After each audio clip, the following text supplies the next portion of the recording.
Olá, eu sou a professora Juliana Araújo, sou formada em administração, tenho conhecimento na área de gestão de negócios e vim ministrar a disciplina para você de gestão de negócios imobiliários. A nossa disciplina, ela está dividida em 3 unidades, né, em 4 unidades, na verdade, e ela vai ser ministrada durante os nossos domingos, de 8 da manhã até o meio-dia, tá? Dentro desse nossos slides, todos os nossos slides terão as minhas informações como professor especialista, o meu e-mail e o meu WhatsApp, caso vocês queiram entrar em contato. Vamos dar início à nossa primeira unidade, tá? Da nossa disciplina, Gestão de Negócios Imobiliários. Noções gerais e princípios e aplicação da administração à gestão de negócios imobiliários. A gente não pode imaginar uma empresa sem que ela não esteja visando fins lucrativos, entidades com fins não lucrativos e sem a utilização de princípios e métodos na administração. As entidades com fins lucrativos nós entendemos como empresas comerciais, empresas industriais, bancos, entre outras empresas do ramo do mercado com fins, buscando fins lucrativos, lucros. Outra, nós temos as entidades com fins não lucrativos, como alguns clubes esportivos, né, que eles são filantrópicos, com assistência, algo assistencial, que presta serviços, fundações científicas, entre outras organizações. E sem a utilização desses princípios, né, e métodos da administração. Todas as empresas, elas têm que ter a utilização, mesmo elas sendo com fins lucrativos ou não tendo fins lucrativos, ela tem que ter esse princípio dos métodos aplicados da administração. Tem que ter esse conhecimento administrativo dentro do processo da sua construção, da sua organização. A administração existe em qualquer empresa ou entidade. Ela pode ser, as empresas podem ser pequena, grande, simples ou complexas. Esse processo administrativo. É gestão levando em consideração as relações humanas nas empresas e entidades. A empresa ela é caracterizada com uma gestão quando ela leva em consideração, né, quando ela leva em conta uma relação entre as pessoas que existem dentro das empresas e entre as entidades que estão presentes, prestando serviço ou obtendo serviço dessa empresa. Lidar com pessoas, o que a administração também faz? Lida com pessoas que executam os trabalhos ou serviços para os quais foram contratados. Então, a administração ela é presente nessa execução do trabalho e serviço que ela está prestando, que ela está ofertando. O administrador faz o desempenho das suas funções através de 4 processos administrativos que nós vamos ver. Os processos administrativos desempenhados pelo nosso administrador é planejamento, organização, direção, controle e o feedback. Antes eram caracterizados apenas 4 desempenhos adquiridos nesse processo, que era só planejamento, organização, direção e controle. Hoje nós temos o planejamento que ele determina o que o grupo de pessoas deve fazer. Então, ele vai planejar para que algo seja executado. A organização, ela faz a estruturação da empresa ou da entidade, reúne as pessoas e os equipamentos necessários para a efetivação do trabalho. A direção conduz e coordena o trabalho do pessoal, então ela dá um direcionamento para o trabalho a ser executado. O controle, ele faz a verificação se tudo está sendo feito da maneira adequada, se está sendo feito de acordo com o que se foi planejado e com as ordens que foram determinadas para devido fim. E o feedback, o último, mas não tão tão importante quanto os outros, ele é uma ferramenta que faz uma verificação do processo, do sucesso ou do fracasso, né, do processo que foi executado no processo administrativo. Então, ele é um retorno, ele é uma resposta, ele é um objetivo final, né, é a nossa satisfação ou o nosso o nosso desentendimento, os nossos sucessos dentro da empresa ou os fracassos dentro da empresa. Habilidades necessárias que um gestor deve ter dentro de uma organização. Sabemos que para executar determinadas atividades, determinados processos dentro da empresa, nós temos que saber fazer algo, tá? Nós temos que ter habilidades que nos conduza à produção, que nos conduza à efetivação daquele processo. Habilidades técnicas, ela envolve o uso do conhecimento especializado e a facilidade na execução de técnicas relacionadas ao trabalho e ao processo de realização. Então, a habilidade técnica é o que eu sei fazer, tá? São as habilidades que eu aprendo, tá? Tecnicamente, que eu sei fazer os procedimentos a ser realizados. São os conhecimentos especializados daquele processo. A habilidade humana, ela está relacionada ao trabalho com as pessoas e refere-se à facilidade de se relacionar, né, com uma pessoa, de estar num relacionamento interpessoal ou um relacionamento entre o grupo. É o processo de lidar com as pessoas. Habilidades conceituais envolve a visão da organização ou da unidade organizacional como um todo. A facilidade em trabalhar com ideias, conceitos, teorias e abstrações. Então, são todas as habilidades que eu entendo, todas as habilidades e conceitos de teoria, tá? Dos processos que estão dentro. É o que eu sei fazer, né? A técnica é o que eu faço, tá? São as habilidades específicas, as humanas, é a habilidade de lidar com pessoas, de trabalhar com as pessoas. E o conceitual são realmente os conceitos, o que eu sei de teoria. As habilidades conceituais, ela envolve o conhecimento, a perspectiva, o julgamento e a atitude. Todo o acervo, conhecimento, tá, gente? Todo o acervo de informações, conceitos, ideias, experiências, aprendizagem que o administrador possui a respeito de sua especialidade. A perspectiva é a capacidade de colocar o conhecimento em ação, saber transformar a teoria em prática e aplicar o conhecimento na análise das situações e soluções dos problemas na condução do próprio negócio. O julgamento é saber analisar e avaliar a situação com clareza, obter informações suficientes para poder julgar os fatos com espírito crítico, ponderar com equilíbrio e definir prioridades, tá? É a habilidade de eu saber julgar determinadas situações. A atitude, ela representa o estilo pessoal de fazer as coisas acontecerem, a maneira de lidar, a maneira de motivar, de se comunicar e levar as coisas para frente. É eu ter a atitude, né, iniciativa de conduzir uma equipe, de fazer com que as coisas aconteçam dentro da organização. Instrumentos da administração. Dentro da administração, nós temos alguns instrumentos que fazem a delegação de competência, o planejamento administrativo da organização, a coordenação administrativa, o controle administrativo.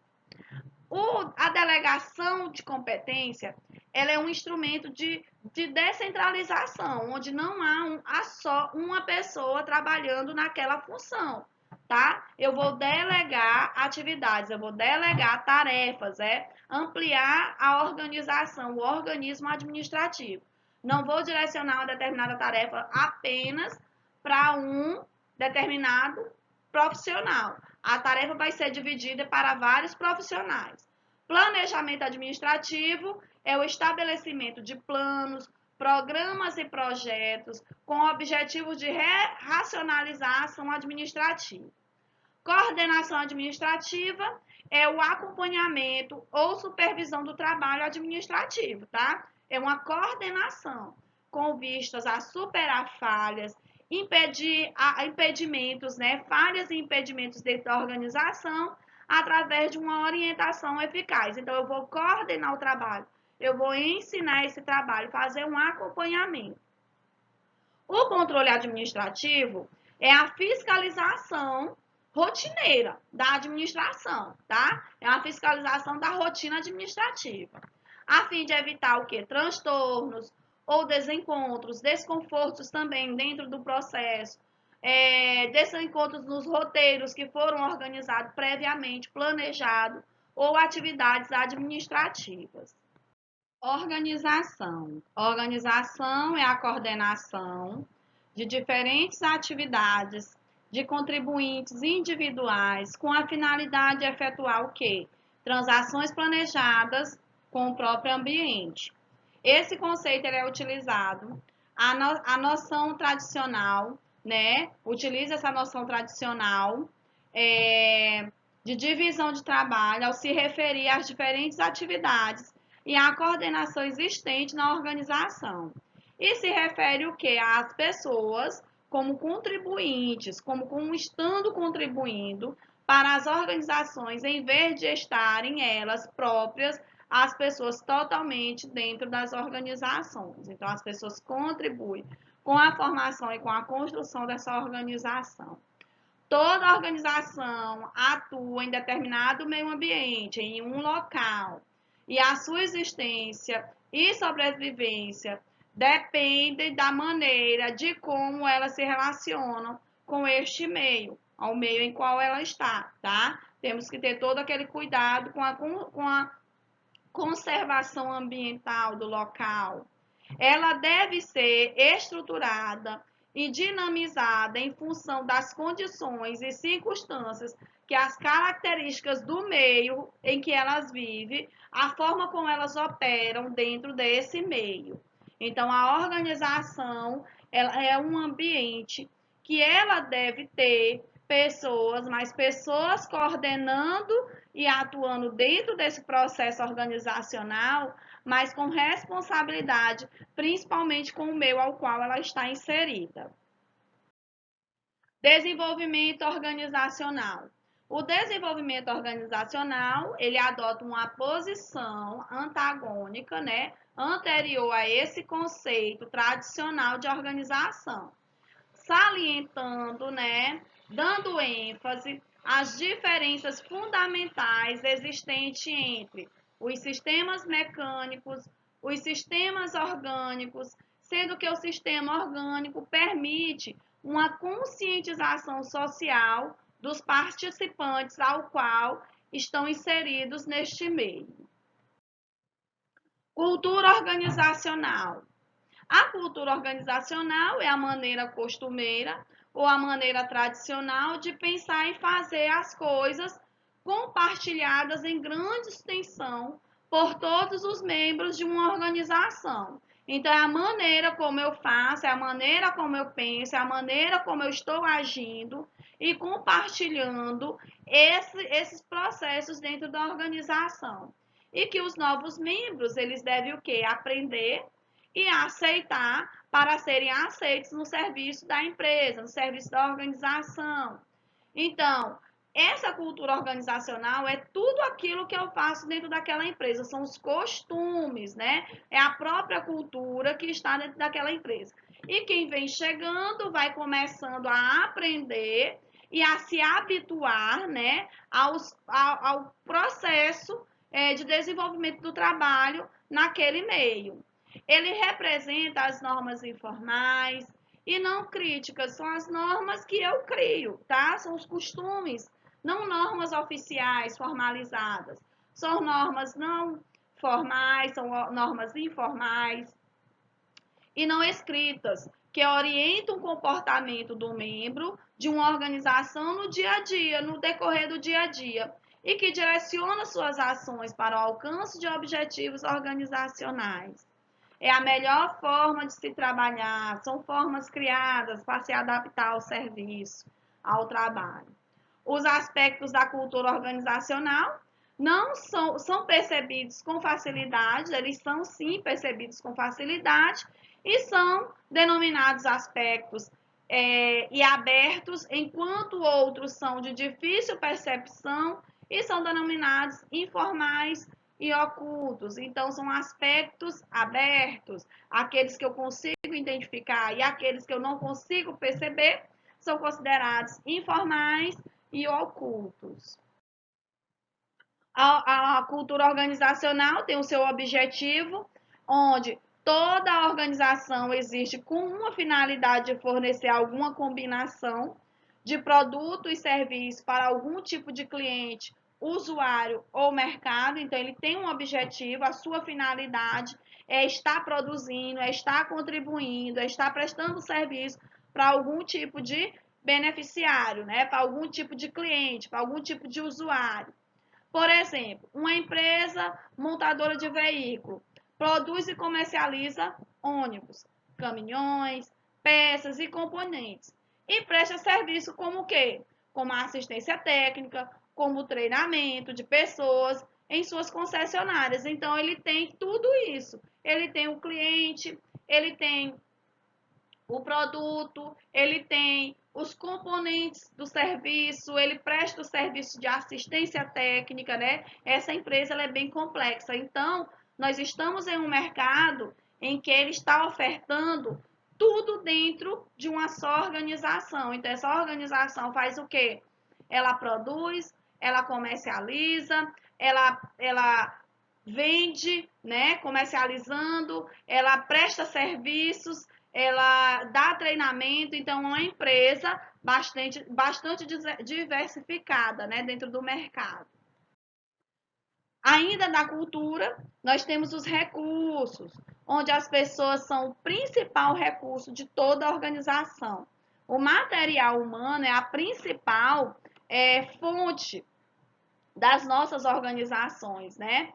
É essencial a organização. O que é essencial em uma organização são os grupos de pessoas que usam os recursos da própria organização.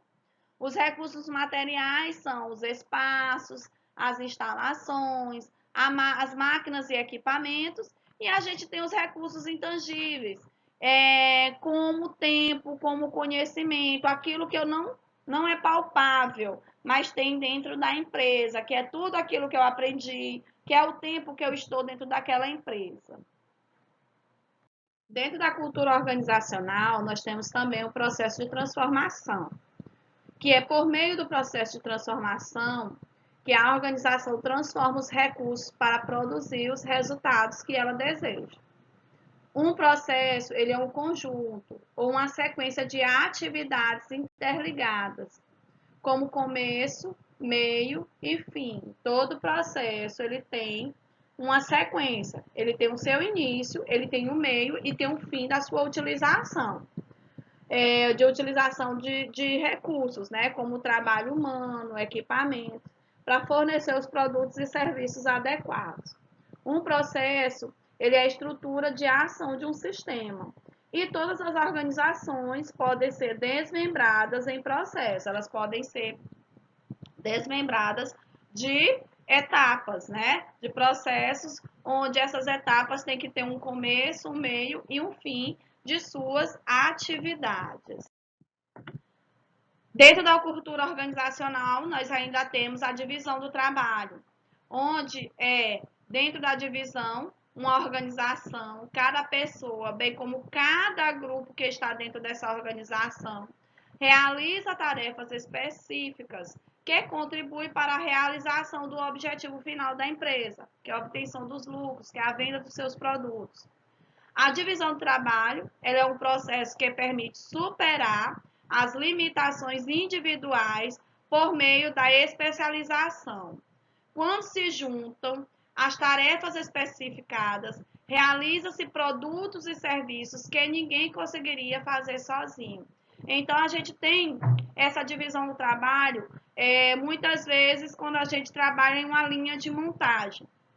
Nessa linha de montagem, eu entrego apenas uma peça, a peça matriz, né, a peça principal, e essa peça vai passando por pessoas dentro dessa linha, dessa esteira de montagem, e quando chega o produto lá com maior rapidez, né, cada um trabalhando especificamente em uma adequação de uma peça, e quando essa tarefa termina, no final, está realizada a produção daquele trabalho, e um trabalho que ninguém sozinho talvez conseguiria, mas não levaria esse tempo recorde, né, de produção. Então, a divisão do trabalho é basicamente isso, onde eu divido o que eu estou fazendo, né, um todo com outras pessoas.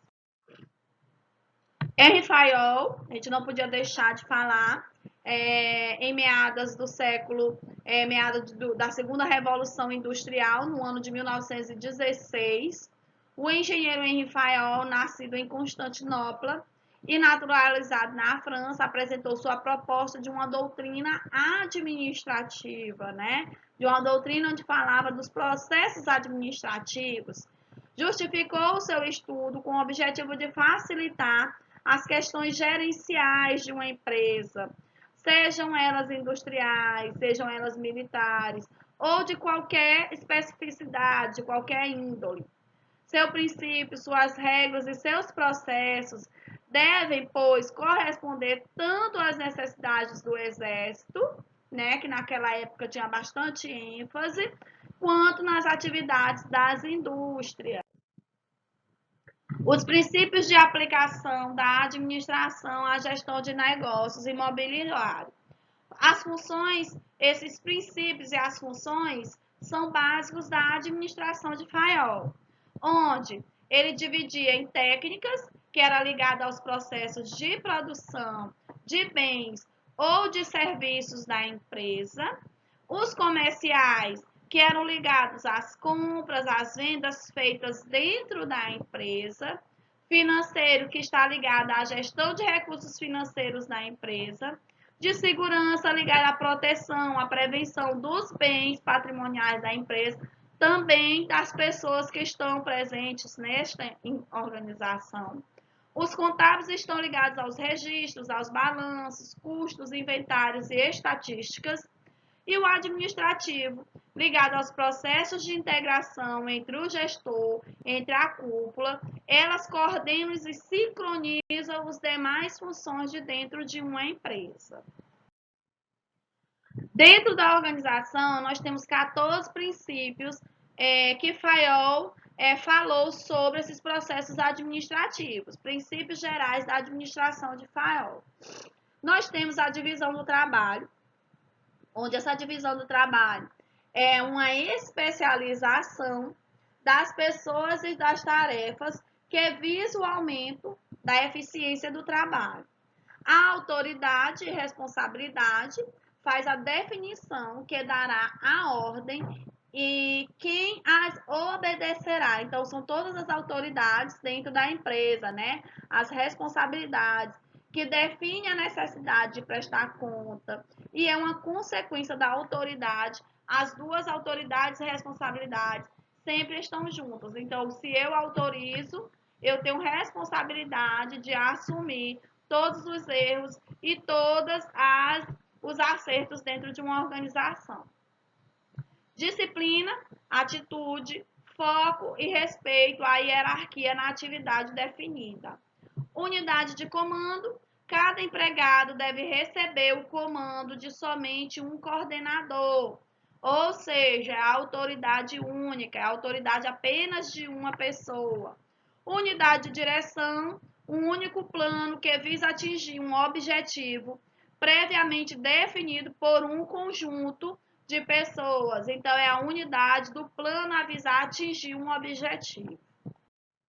Subordinação dos interesses individuais aos gerais. Os interesses gerais da empresa estão acima dos interesses particulares de qualquer pessoa. Então, eu devo ir para aquela empresa, eu não devo citar as minhas particularidades. Então, o momento é de interesse da empresa, não é o meu interesse como pessoa. Centralização, autoridade centralizada no topo da hierarquia da empresa, ou seja, quando nós temos o organograma, nós temos no topo da cadeia, né, no topo da pirâmide, o dono da empresa, o presidente, o diretor da empresa, e assim a divisão do trabalho vai sendo distribuído hierarquicamente. Então, a centralização está na hierarquia da empresa, o dono da empresa que faz esse comando. Cadeia escalar, A autoridade vai do nível mais alto ao nível mais baixo. Então, o comando vem de cima para baixo. Cada descida é um comando, tá? Quem tá lá no topo comanda geral. Então, cada descida é um comando diferente. Ordem engloba materiais e pessoas, cada coisa em seu lugar. Então, a organização é colocar as pessoas no lugar certo. Equidade, obter a aceitação das pessoas através da boa convivência e aceitação. Você pode não gostar do coleguinha, mas você tem que aceitar com igualdade, pois na empresa não existe isso. Da porta para fora da empresa você pode não falar, mas dentro da empresa você tem que tratar todos de forma igual. Estabilidade do pessoal, a permanência das pessoas na função pelo maior tempo possível, bem como constante a saída e entrada de pessoas na empresa são prejudiciais. Então, é necessário que a gente tenha uma estabilidade pessoal, é necessário que a gente tenha aquelas pessoas com maior tempo na empresa do que ficar aquele entra e sai, pode ser prejudicial para os processos administrativos da empresa. Iniciativa, tomar a frente de uma ação e executá-la com eficiência. Espírito de equipe, conviver e interagir entre as pessoas e os grupos é vital para o bom desempenho da pessoa. Então, a gente ter aquele espírito de equipe, trabalhar em equipe facilita muito o desempenho das nossas atividades.